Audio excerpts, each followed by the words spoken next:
is Myra Elaine on the Buying Space channel. Today I'm reading from the Torah.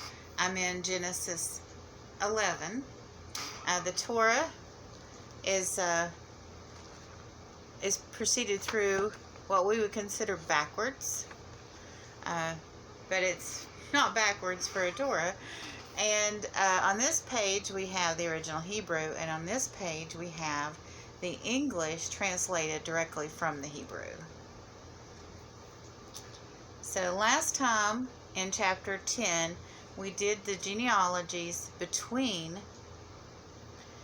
Noah and the Tower of Babel, and we're beginning in chapter 11. And the whole earth was of one language and one kind of words. And it came to pass, as they journeyed towards the east, they found a plain in the land of Shinar, and they dwelt there. And they said to one another, Come, let us make bricks, and burn them thoroughly. And thus the bricks served them for stone, and slime served them for mortar. They said, Come, let us build a city, and a tower, on top of which we may reach unto heaven. And let us make ourselves a name, lest we be scattered abroad upon the face of the whole earth. So, does it say that they were building a tower to honor God, or to make ourselves a name? Sounds like they were building the tower for their own glory, not God's. To bring this a little closer. And the Lord came down to see the city and the tower which the children of man were building. And the Lord said, Behold, it is one people, and they all have one language, and this is the first thing they undertake to do. And now shall they not be restricted in all which they purpose to do?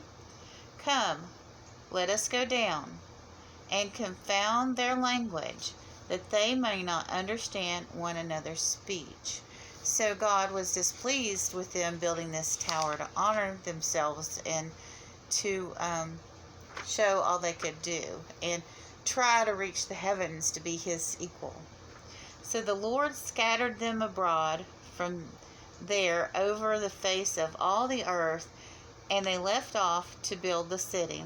Therefore it is the name of it called Bable, because the Lord did there confound the language of all the earth, and from there did the Lord scatter them abroad over the face of all the earth.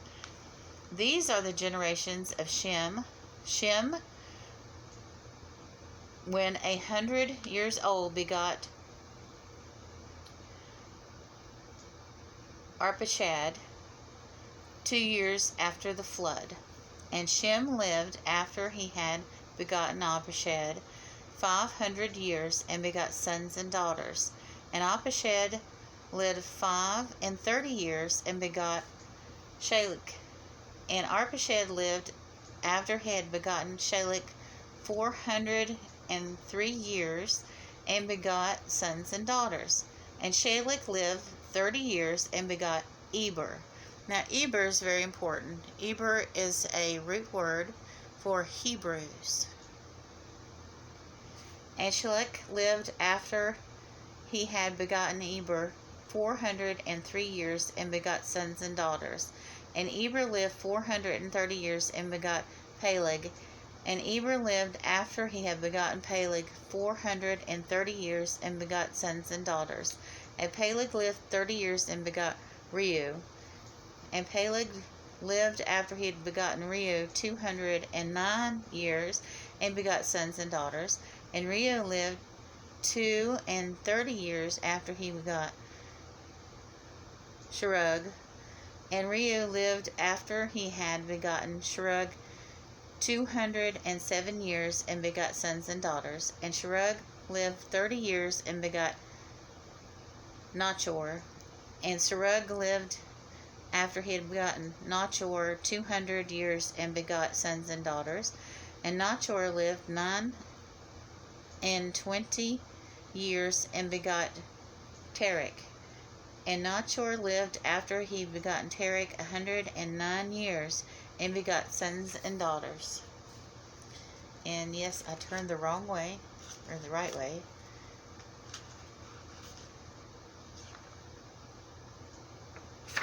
And Terach lived 70 years, and begot Abram, Nachor, and Haran. And now these were the generations of Terach. Terach begot Abram, Nachor, and Haran begot Lot. And Haran died before his father Terach in the land of his nativity, in the Ur of the Chaldees. And Abram and Nachor took themselves wives, and the name of Abram's wife was Sarah, and the name of Nachor's wife was Michal. And the daughter of Haran, the father of Michal, and the father of Iscah. And Sarah was barren, she had no children. And Terach took Abraham his son, and Lot, and the son of Haran, and the son's son, and Sarah his daughter-in-law, and the wife of his son Abram, and they went forth with them from Ur the Chaldees to go to the land of Canaan. And there came unto Sharon, and dwelt there. And the days of Terach were 205 years, and Terach died in Sharon. Now, what's interesting about this is, if you look at the 16th century painting of the Tower of Babel, it's round, it's circular, it goes up, it has terraces, of course, and continues up through the clouds. I forget who the artist was on that. But recently, in the Ur of Chaldees, there was a building discovered. And they call these buildings zaggurats. And zaggurats are not round in nature. They're terraced, and they're square or rectangular. They look like the buildings that were in Mesoamerica, the Mayans and the Aztec buildings. They were square, terrace squares. Imagine a pyramid with the paths that were around the pyramid that they put additional blocks in to make it smooth. Just remove those areas where they had the platforms to bring bricks up and blocks up to make it taller and taller. But imagine it not being smooth but terraced. So, and Abraham was born in the Ur of Chaldees. So that'd be very close to where Babel was, because they were building using the same type of architecture and construction in their buildings. Of course, the Tower of Babel would have been much taller, but it wouldn't have been round. It would have been squared or rectangled and terraced to go higher and higher. And it might have been circular, but there might have been also stairs up the middle as well. So these were the generations to Abram, and it mentions Lot. And I think some of you might remember the story of Sodom and Gomorrah, and Lot and his wife and daughters living there and having to leave because mankind had, the citizens of Sodom and Gomorrah had fallen into wickedness. So we'll read that later on.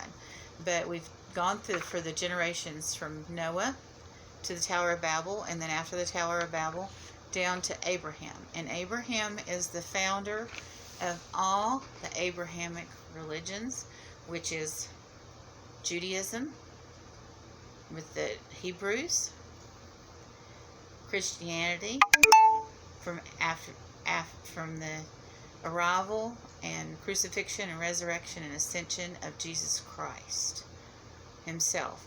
So these generations will lead up to the ancestor of Jesus Christ, which is David, or Joseph's ancestor.